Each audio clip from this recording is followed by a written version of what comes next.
هل الترجي يستحق الفوز؟ هل الاهلي كان ممكن يتعادل او يفوز؟ هل الاهلي اتظلم تحكيميا؟ هل اللعب من غير مهاجم جاب نتيجه؟ هل الاهلي كان رايح رادس يتعادل؟ هل الاهلي هيصعد الدور اللي جاي من القاهره رغم غياب الجمهور؟ كل دي اسئله هنجاوب عليها، استناني لاخر الفيديو. اهلا بكم. واخيرا الترجي عرف يكسب الاهلي في رادس. الكره من غير جمهور ملهاش لازمه.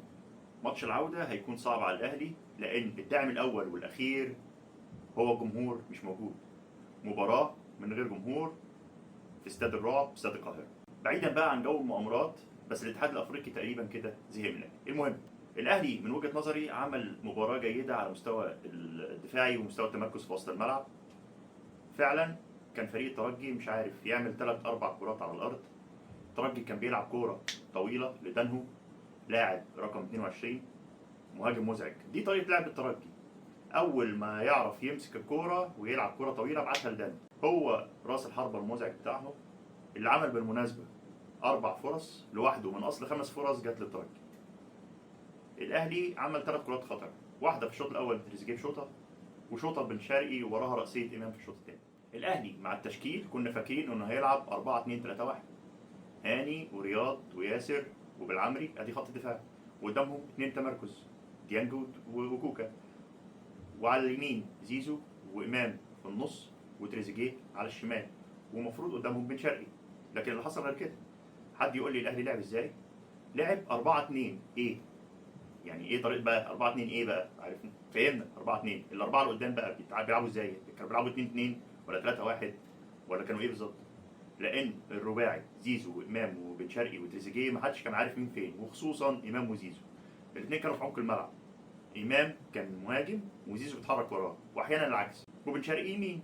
الاهلي لعب من غير مهاجم او حتى شادو سترايكر يقدر يعمل خطوره على دفاع الترجي. من الاخر كده، ريح دفاع الترجي لحد دقيقه 72، لحد ما دخل هدف الترجي من ضربه جزاء. انت قعدت لحد دقيقه 72 ضغط دفاعي، مقفل الملعب، تحاول تخطف كوره على استحياء.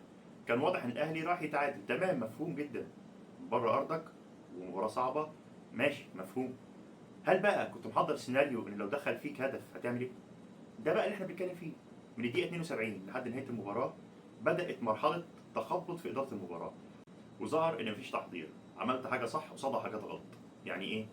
تغيير كوكا كانت صح جدا لانه كان بعيد عن الفورم، وكان هيودي الدنيا في داهيه، وكان مبوظ نص الملعب، ما كانش بيعمل نقل لنص الملعب، كانت ادواره دفاعيه اكتر. بس شوف كده التفويته دي كفيله انها تغيره وتعدل. طيب، نزل مروان عطيه ودي حاجه صح، ما قلناش حاجه. لعيب فعلا غير شكل الفرقه من الناحيه الهجوميه، بدا ينقل الاهلي من الادوار الدفاعيه للتقدم للهجوم مع نقل الكرات للاطراف. وبدات تحس ان الاهلي ممكن يعمل هجمات، لان مروان عطيه بالنسبه لي هو مصدر البروجريشن او تطوير مرحله الهجمه حاليا في النادي الاهلي. الدور اللي كان المفروض يقوم بيه اصلا امام عاشور اللي هو عطلان بقاله فتره. المهم، نزلت لاعب يعمل لك تطوير للهجمه، ده قرار صح. يجي وراه بقى قرارات غلط جدا. سحب بن شرقي اللي كان الافضل في المباراه، وسحب تريزيجيه، ماشي، ونزل مكانهم طاهر وشحات. شلت بقى الخطوره، وخصوصا الناحيه اليمين. كان المفروض تسيب بن شرقي وتسيب تريزيجيه شويه في الملعب، لان مروان عطيه مع الثنائي ده اخطر من طاهر وشحات. طاهر لازال الكره بتهرب من تحت رجله. الجهاز الفني نزل واحد ينقل اللعب ويعمل شكل هجومي وتطوير للهجمات، وطلع اللي هينفذ الادوار دي. ده قرار فيه تخبط من وجهه نظري. الخطه دي اللي الجهاز الفني للنادي الاهلي عملها كانت غير مدروسه. حسيت ان الجهاز الفني اتفاجئ انه في استقبل هدف. طب ما انت متوقع ان يدخل فيك هدف، ايه البدايل اللي انت عملتها؟ عملت ميزه وسحبت قوه فخسرت الوقت وما لحقتش تغير النتيجه. وده حال الاهلي بقاله كتير، ما بيعرفش يعوض بمجرد ما بيستقبل اهداف. الاهلي لما كان بيمسك كوره كان بيعمل بيها ايه؟ يعني كان في اختراق من قلب الملعب، مفيش حد. يعني كنت بتعمل عرضيات، طب ما فيش حد ترفع له كوره عشان يدخلها براسه، مفيش مهاجم. طب بلاش. طول الشوط الاول لحد دقيقه 72 تريزيجيه اللعيب الوحيد عندك الهداف بتاع البطوله واللي جاب اهداف كتير بدماغه وهداف الدوري عندك، طول الوقت انت مديه ادوار دفاعيه في قلب الملعب، قافل على يان ساسي رقم 10 واحيانا على دراجر رقم 37. فبطريقه او باخرى انت اديت مهمه او ادوار لتريزيجيه دفاعيه وافقدته ميزته الهجوميه. طب تاني، زيزو لغز. ليه؟ انا شايف ان زيزو كل مبارياته اللي كان مميز فيها كان لاعب بيخترق الملعب من الطرف اليمين، افضل لاعب بيرفع كوره من حركه، هي دي ميزته. زيزو طول المباراه بيلعب 8، بينزل حبه يمين وحبه شمال، افقدته ميزته. طيب هو هيرفع عرضيه لمين؟ ما عندكش حد يرفع له الكوره، وده موضوع تاني. امام بقى كان بيلعب النهارده مهاجم، في كل الحالات الهجوميه لو شفناها ولا كانه موجود، مش دوره، مش بتاعته. امام قوته وخطورته في نص الملعب، بيتحرك من نص الملعب، بيخلق زياده عدديه، بيخلق مساحه لنفسه، وبيخلق فرص، وبيشوط كويس خصوصا من الطرف الشمال. مش هيعرف يعمل ادوار المهاجم، ما بيمتلكش خطوره في دور المهاجم، ما ينفعش هو يكون اول واحد قدام حارس مرمى الخصم.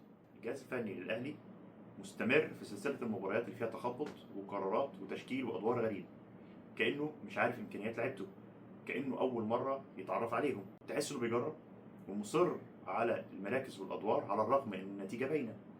كل مره بتعمل نفس الطريقه ما بتجيبش نتيجه، تعملها تاني وتالت ورابع، الاصرار على الغلط مش هيجيب نتيجه. مطلوب ايه من الاهلي في مباراه العوده؟ مطلوب انه يحط الترجي في منطقه ال 18 من الدقيقه صفر. مطلوب هدف في اول ربع ساعه ووراه هدف تاني. لازم تخرج الشوط الاول على الاقل كسبان 1-0. ليه؟ اولا ان لعيبه الترجي بتعرف تسحبك وتضيع وقتك من غير ما تحس. ثانيا ما توترش لعيبتك وتضيع وقتك في تحقيق هدفك. ايه هدفك؟ انت عايز تكسب 2-0. والاهم بقى من كل ده انك تلعب بشوبير. مفيش وقت للروتيشن والكلام الفاضي ده في حراسه المرمى. شوبير لولا وجوده في الماتش دوت كان زمانك مغلوب 2-3. شوبير عمل مباراه ممتازه، عنده شخصيه وثبات، وفي تفاهم بينه وبين خط الدفاع اكتر من الشناوي، وكفايه انه بيلعب برجله.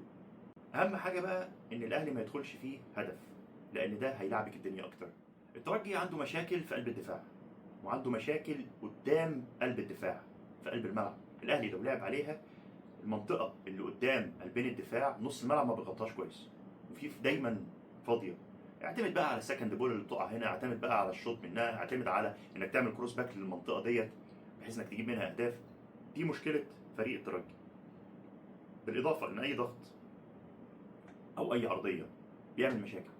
حارس مرمى الترجي عنده مشاكل في رده فعله، الكرات كلها اللي اتشاطت عليها كانت في ايده، لكن الشوطه اللي شاطها بن شرقي بينت انه رد فعله غريب على الكوره، اللعيب رد بطريقه غريبه على الكوره على الرغم ان كان ممكن يمسكها من الثبات. هارد لك للاهلي وجماهيره، ان شاء الله النتيجه تتعوض في القاهره. ده كان تحليل مباراه اليوم. لو عجبك التحليل رجاء لايك وشير، واستناني في تحليل جديد ان شاء الله.